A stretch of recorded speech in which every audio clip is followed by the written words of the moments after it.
Praneeth group వారి group park Spanish model triplex Vilas Dundigal Gagillapur. మరిన్ని వివరాలకి ఈ కింద నంబర్ని సంప్రదించండి. జమ్మూ కాశ్మీర్ అనంతనాగ్ జిల్లా ఉగ్రదాడి నేపథ్యంలో అసలు భారత ప్రభుత్వం చాలా సీరియస్గా తీసుకుంది. పాకిస్తాన్ని అసలు ఉపేక్షించేది లేదని చెప్పి ఈ ప్రయత్నాలు అయితే చేస్తున్నారు. అయితే ప్రస్తుతం ఇప్పుడు ఉన్న ఫలంగా మన దగ్గర భారతదేశంలో ఎలాంటి ఎక్విప్మెంట్ ఉంది, అసలు యుద్ధానికి సిద్ధమైన యుద్ధం చేస్తే మనం గెలుపొందే అవకాశాలు అయితే ఉన్నాయా అని చెప్పి మనతో పాటు ex service man Bhaskar Rao గారు అలాగే రామారావు గారు ఉన్నారు. వాళ్ళని అడిగే తెలుసుకుందాం. సార్ చెప్పండి, ఈ ఉగ్రదాడి నేపథ్యంలో భారత ప్రభుత్వం పాకిస్తాన్ మీద దండయాత్ర చేయడానికి అన్ని సంసిద్ధంగా ఉందా? మన దగ్గర ఎక్విప్మెంట్ ఉందా? అక్షరాల మనకి అన్ని విధాల మనకి సపోర్ట్ ఎక్కువ ఉంది సార్. మనకి ఏం చేద్దంటే తరచూ మన భారతదేశంలో ఉన్నటువంటి పరిస్థితుల దృష్ట్యా, కాశ్మీర్ పరిస్థితుల దృష్ట్యా ప్రతిసారి కూడా మనకు వాళ్ళు ఛాలెంజ్ చేస్తున్నారు. ఆ ఛాలెంజ్ని మనం ప్రతిసారి ఎదుర్కొంటూనే ఉన్నాం. వాళ్ళు నష్టపోతూనే ఉన్నారు. కానీ మన భారతదేశంలో మన హిందువుల మనస్తత్వం ఎటువంటిదంటే, సర్లే పొరుగు రాష్ట్రం కదా, ఇరుగు పొరుగుని మన సన్నిహితులుగా బంధువులుగా మనం ట్రీట్ చేయాలనే ఉద్దేశంతో ఎప్పుడూ సున్నితంగానే వెళుతుంది భారతదేశం. కానీ ఆ సున్నితమైన అవకాశాన్ని పాకిస్తాన్ చాలా క్రూరంగా ఆలోచించి మన మీద అమాయకులైన ప్రజల మీద మన 22 పుల్వామాలో జరిగిన అమాయకుల ప్రజల మీద దాడి చేసి చంపడం అనేది చాలా దుర్మార్గం అండి. ఇది యావత్ భారతదేశం కూడా ఖండించింది, ప్రతి ఒక్క పౌరుడు ఖండించాలి. అలాగే ఖండించారు కూడా.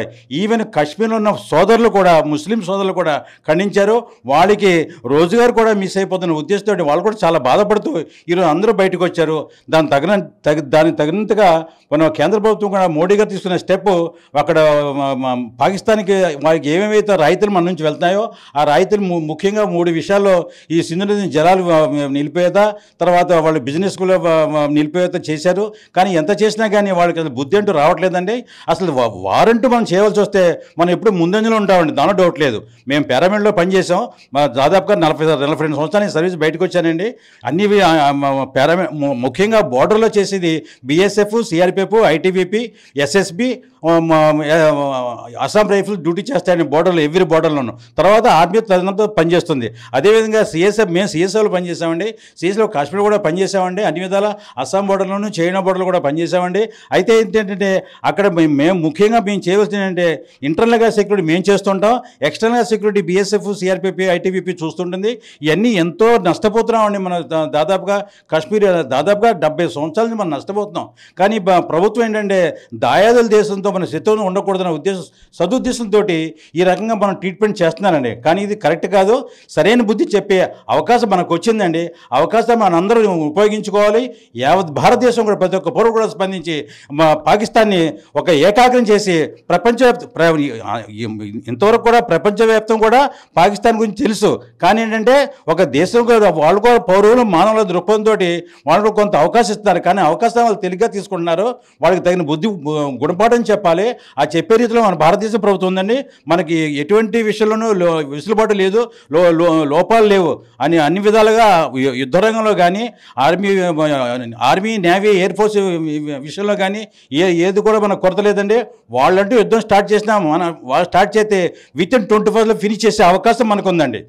ఇది సార్ నాకు చెప్పాల్సింది. రామారావు గారు, ఇప్పుడు మన దగ్గర యుద్ధ పరికరాలు, ఎక్విప్మెంట్ అంతా సంసిద్ధంగా ఉన్నదా? మీరేం చెప్తారు మీ ఎక్స్పీరియన్స్లో? సార్, సెంట్రల్ గవర్నమెంట్ ఈ విషయంలో తీసుకున్న నిర్ణయం, రాజ్నాథ్ సింగ్, శ్రీ అమిత్ షా గారు వాళ్ళు ఏ నిర్ణయం అయితే తీసుకున్నారో ఆ నిర్ణయానికి ప్రజలంతా కూడా మద్దతు తెలుపుతున్నారు. మేము కూడా Visakhapatnam central X paramilitary association తరఫున మేము కూడా వారికి ధన్యవాదాలు తెలియజేసుకుంటున్నాం. మనం ఇంతవరకు కూడా మన సైన్యానికి కానీ బార్డర్లో ఇంతవరకు కూడా చాలా నష్టం కలిగించారు. ఇంతవరకు మనం స్నేహపూర్వకంగా పాకిస్తాన్తో స్నేహపూర్వకంగా అన్ని రకాల వ్యాపారాలు ఇంతవరకు చేసుకుంటూ వచ్చాం. ఇలాగే ఇంతకుముందు ఈ పుల్వామాలో జరిగిన ఫిబ్రవరి 14న 22 సంవత్సరంలో ఈ రకంగానే ఒకరిదారి చేసి మన వీర జవాన్లని ముట్టబెట్టారు. దానికి పరిహారంగా అప్పుడు కూడా సీరియస్గా యాక్షన్ తీసుకున్నారు. అయినా కూడా ఇది సరిపోదు, వాళ్ళకి బుద్ధి రాలేదు. పాకిస్తాన్కి భారతదేశం అంటే ఏంటి, శత్రు దేశాలతో ఏ రకంగా ఉండాలి, మిత్రత్వం ఉండాలా, శత్రుత్వం ఉండాలా అనేది తెలుసుకునే టైం వచ్చింది. ఈ టైంకి మన భారత జవాన్లు ప్రతి వారు కూడా చాలా ఉత్సాహంగా ఉన్నారు. డెఫినెట్గా మనం ఈ రోజున వారు చేసినట్లయితే మనం విన్ అవుతాం.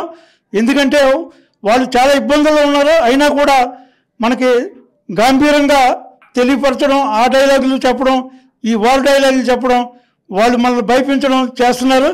ఈ కేంద్ర నిర్ణయం తీసుకున్న నిర్ణయంతో డెఫినెట్గా ఈ మంత్లో ఏదో ఒకటి జరుగుతుందని అందరూ ప్రజలు ఎదురు చూస్తున్నారు.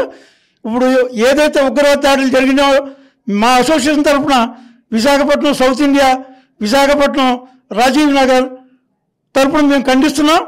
మీ అవసరమైతే ఎక్స్ సర్వీస్ ఎవరైతే సర్వీస్ హోల్డర్స్ సర్వీస్ చేసి రిటైర్ అయ్యి వచ్చి ఉన్నారో వాళ్ళు కూడా మద్దతు ఇవ్వడానికి ఇండియాకి డెఫినెట్గా మేము అంతా కూడా రెడీగా ఉన్నాం. ఏ టైంలో మమ్మల్ని కేకేసినా కూడా మళ్ళీ మీరు వార్ చేసినట్లయితే డెఫినెట్గా సాహిత్య సహకారాలు మా అసోసియేషన్ తరఫున అందిస్తామని, ప్రజాముఖంగా ఈ కేంద్ర నిర్ణయం తీసుకున్న నిర్ణయానికి కట్టుబడి ఉంటామని మేము తెలియజేసుకుంటున్నాం. విశాఖపట్నం ఆర్టీవీ టీవీ వారికి కూడా ధన్యవాదాలు తెలుపుకుంటున్నాం. రామారావు గారు, ఇప్పుడు వాళ్ళు చేసిన దుశ్చర్యకి ప్రతీకారం తీర్చుకోవాలంటారా? మన కేంద్ర ప్రభుత్వం నిర్ణయం కరెక్టే అంటారా? ఏం చెప్తారు సార్? మనం ఇంతవరకు కూడా స్నేహపూర్వకంగా వెళ్ళాం సార్. మన కేంద్ర నిర్ణయం కూడా చాలా అందరి నిర్ణయాలు తీసుకుంటూ ముందుకు వెళ్ళి వారికి నష్టం చేస్తారని మన అందరం ఎదురు చూస్తున్నాం. డెఫినెట్గా మన దగ్గర భారతదేశంలో సైన్యానికి కొరత లేదు.